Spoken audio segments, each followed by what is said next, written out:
Hello everyone, hope you're doing well. I thought in this video we'd talk about the Winter Tales event, which is the main Christmas event in War Thunder this year. It's the one where you can get the 4 vehicles, you can get some decorations, some decals, and also a profile picture. Usually I do a video talking about how I'm going to complete it and also give you some tips and tricks, including some lineups to use during these events just to make them a little bit easier.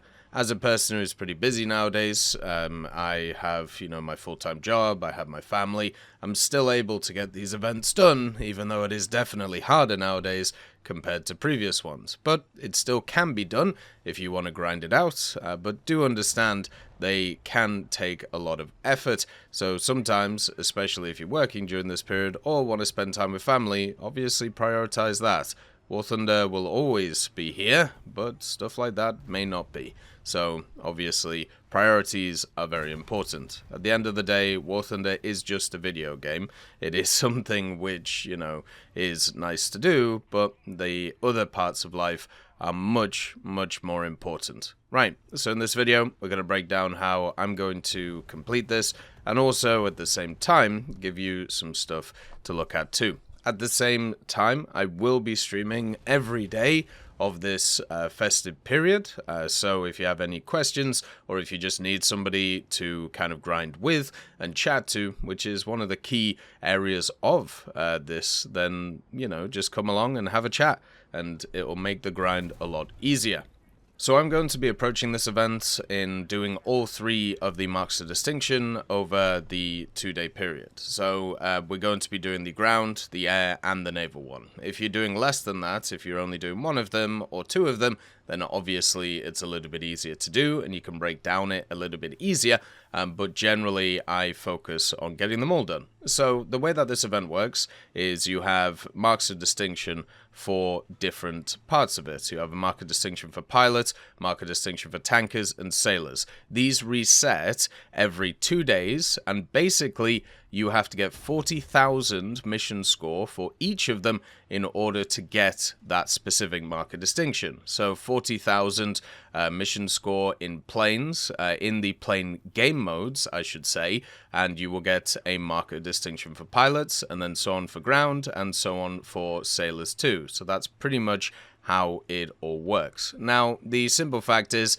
this is quite a lot, and it's something that you do have to plan, you do have to sort out, especially if you're used to more of the events from this year, which have been a little bit easier compared to previous ones which have been around. So if you're used to old events, like the summer event and the winter event, it's pretty much the same as that. But if you're used to events this year, then you're going to have to double at least your output for this event, which can be a bit crazy over the Christmas period.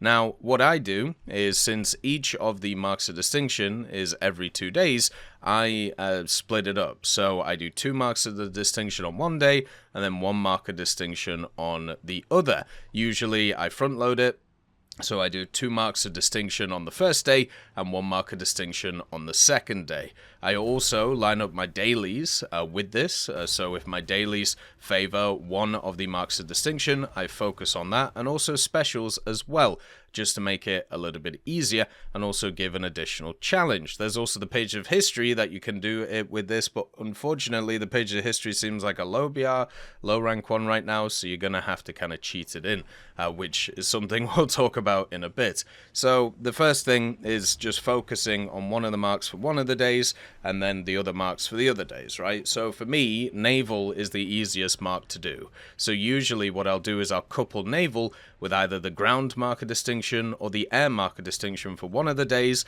and then I'll do the other mark of distinction for the other one. Now, the only time where this will screw you over, and sometimes where you'll have to put an extra effort on one of the days, is on the 3rd mark of distinction, because that one is going from the 24th of December to the 26th, so straight up over the Christmas period. It's going to be Christmas Eve and Christmas Day for most people. This is going to be quite tough because of that. And then the other one is the Mark of Distinction 6, which goes from the 30th of December to the 1st of January, which is the New Year period. So during those 2 marks, the 3rd and the 6th one, which goes over the periods where usually, you're doing family stuff and things like that, you are going to have to front load it pretty aggressively on one of the days, and that's something that I'm going to have to do quite crazily.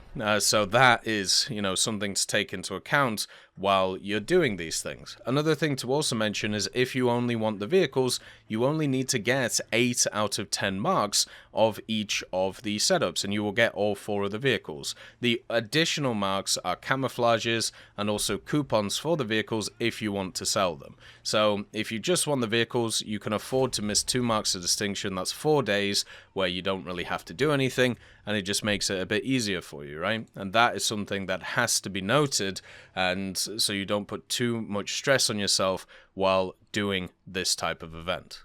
So I thought we'd also talk about mission score itself, because obviously you need mission score in order to complete the marks of distinction. Mission score is a fluid thing, meaning that you can get a certain amount in a certain area of the game, but it won't be the same amount in terms of the event compared to others. So for example, for tankers, if you do the mission score in ground RB, you get a times 1.33 multiplier. And then if you do it at rank 7, you also get a times 1.2 multiplier on top of that. So the higher the rank that you go, and technically the higher the difficulty of the game mode, the less mission score that you need. So even though it's 40,000 mission score, that becomes a lot easier, especially the higher you go. So for example, in Naval AB, you get a times 1.9 multiplier in Naval AB, and then if you play rank 5, for example, or rank 6, you get a times 1.2, which is pretty nuts. So these events actually start going much quicker the higher the rank that you play. But there is no bonus from using rank 8 vehicles to rank 7s. So you can use basically rank 7s, get the same bonus, as long as they're in a good meta, you'll have a pretty good time with it. Rank 1 to 4, because remember, you can use rank 1 and 2 vehicles in this if they are event vehicles. If they're not event vehicles, they won't count. So you want to basically use rank 3s and above most of the time, unless you have old event vehicles, but understand you will get hit hard on the multipliers that exist for this event. So as I said, you just want to play, the game modes that you're usually comfortable with, because you'll get the most score out of them. But if you are kind of tossing and turning between playing AB or RB, or RB or SB, obviously doing SB if you can, or RB is going to be better, and aiming for the higher ranks also will be better as well. It doesn't have to be top rank though, just high ranks. As I said, rank 7 has the same multiplier as rank 8 in air and also ground, and in naval, rank 6 and 5 have the same multiplier as well, so it's much easier to set that stuff up. Another thing to also mention is how ranks work in terms of the mission score. It is based on the vehicles that you have in your lineup, and if you have a rank 4 vehicle, but all of the rest of yours are rank 3s, you will basically get the rank 4 multiplier, right? Or if you have a rank 5 vehicle and everything else is rank 4, you will get the rank 5 multiplier. So what you can do is a pretty cool thing in naval, where you can run some blue water stuff and some coastal stuff together. Let's say you bring along a 4-3 in the form of, I don't know, the PR-206, for example, for the Soviets. You could actually run it with a bunch of rank 2s, which are in the blue water fleet, and you will get the rank 5 multiplier for naval, which is really, really nice. You can also up tier a lot of vehicles in ground with aircraft to try and get them into that rank 5 area. There's some weird ranks and also BRs for aircraft right now, especially if you look around the place. You can find some really wonky ones at higher ranks, such as for, once again, Soviets, you have the Yak-15P, which is a 6-3 vehicle, which is at rank 5, but you have to get to 7-0 in order to get to rank 5 for the Soviets in ground. So you can run the Yak-15P, you can technically get a higher rank for your ground vehicles, even though they're at rank 4, giving you access to a better multiplier. So just remember that. This also happens with with everything else. This happens with any of the events that's around. As long as you spawn in a rank 3 vehicle, for example, it will count. So you can run a full rank 2 lineup and then just have one rank 3 vehicle. The mission score will count towards the mark of distinction. So don't feel like you have to always spawn in these ranked vehicles. It goes off the highest rank of your vehicle that you play. That's pretty much how these events work. It's how you can kind of game the system a little bit, make it a bit easier for yourself as you go around. When it comes to lineups, there are some incredibly strong ones right now in many different nations. We'll start off with Naval. It really depends on how you actually kind of want to grind these out. For me, I usually use it to spade vehicles, but there are some obvious areas which can put out a ton of DPM and also do high rank stuff. So for example, 6-0 America, stuff with the Brooklyn, the Fargo, the Roanoke, the Cleveland, the Pittsburgh, the Baltimore, all of these vehicles either have 6-inch or 8-inch guns. You should stick mainly to the 6-inch ones and use the HE with the base fuse. You won't kill a ton of stuff, but you will output a ton of damage. You'll do a bunch of hits, and that will give you the score that you need for this. So this is something that is very good with these rapid fire light cruisers. The Roanoke, the Brooklyn, the Fargo, the Cleveland, all of these vehicles are able to do this very effectively. Yes, you'll get into top tip matchmaking. Yes, there'll be a few times where it's really annoying, but at the same time you'll still output damage and do well. Stuff like the 5-7 Germans are in the same position, but not as good. One of the general ones, which is also incredibly strong, is the SKR-7 lineup. So for the USSR, you run the SKR-7, the SKR-1, and also the PR-206. These are all three coastal vehicles. You can mix and match with some blue water vehicles if you want, and basically you start off with the PR-206, use the 30mm to destroy any other coastal machine that's there. Once you die, because you'll either run out of ammo or run out of targets to kill, and then you switch over to the SKR-7 and start pumping damage into destroyers. If you don't have the SKR-1 and you don't have the PR-206, I highly recommend researching the SKR-7 for these events, because it gives you an automatic rank 5 mission score multiplier, and then you can run it with other vehicles such as the Moskva, the Bezuprechny, and the Subachielny, and you can have a great time with it. You could also pick up the Leningrad, because that's a rank 3 vehicle, and run that lineup too. For Britain, 4-7 is where it's at with the Daring and the Diana. Once again, very fast-firing 4.5-inch guns, which you can just hammer people as you go. It's easily the nicest area to play, and if you couple it with a rank 5 coastal, such as the Peacock, the Leopard, the Terra Nova, or even the Blackpool, you can get yourself some pretty nice rewards on top of it. For ground, it's a little bit more tricky, but generally what you want to do is you want to play as high tier as possible. Now, 9-3 is an incredibly powerful BR for many nations right now. Germany is insanely good at 9-3, and also you stay away from a lot of the 10-7 premiums. The only thing you got to watch out for is the 10-3 Soviet lineup, but generally you can deal with them quite effectively with all of the vehicles that you have. So 9-3 for the Soviets or for Germany is really strong.